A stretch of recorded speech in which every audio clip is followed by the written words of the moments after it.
এই pizza delivery girl Julia তার ডেলিভারির সময় গ্রাহকের পিৎজা থেকে এক টুকরো চুরি করে খেয়ে ফেলার অভ্যাসে আসক্ত ছিলেন। এবারও তিনি একই কাজ করে টিস্যু দিয়ে ফাঁকা স্থানটি ঢেকে গ্রাহকের কাছে পৌঁছে দেন। কিন্তু গ্রাহক একজন পুরুষ পিৎজার স্বাদ পরীক্ষা করার কথা বলে তাকে থামিয়ে দেন। ধরা পড়ার ভয়ে জুলিয়া আতঙ্কিত হয়ে পড়েন। এমন সময় তিনি মেঝেতে একটি খেলনা বল এবং টেডি বিয়ার দেখতে পান।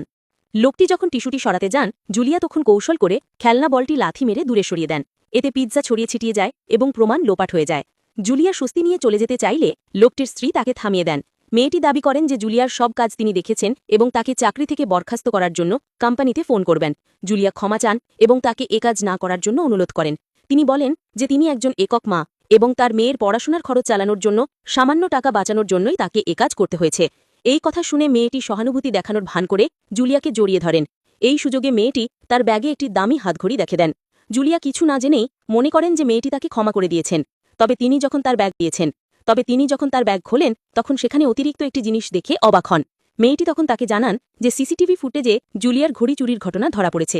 যদি তিনি জেলে যেতে না চান, তবে তাকে একটি কাজ করে দিতে হবে।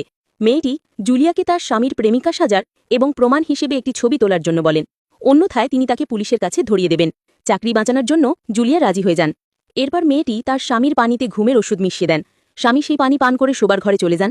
মেয়েটি তখন জুলিয়াকে একটি নাইট ড্রেস পরে স্বামীর পাশে ঘনিষ্ঠ ভঙ্গিতে শুয়ে ছবি তুলতে বলেন। মেয়েটি যখন তার স্বামীর পাশে ছবি তুলতে ব্যস্ত, তখন স্বামী ঘুমন্ত সাজার ভান করছিলেন। তিনি তার স্ত্রী কি করতে চান তা বোঝার জন্য এমনটা করছিলেন। এর আগে জুলিয়া কৌশলে তার সহকর্মীকে ফোন করে একটি অতিরিক্ত ডেলিভারি আনতে বলেছিলেন। সেই ডেলিভারির মধ্যে একটি চিরকুট ছিল,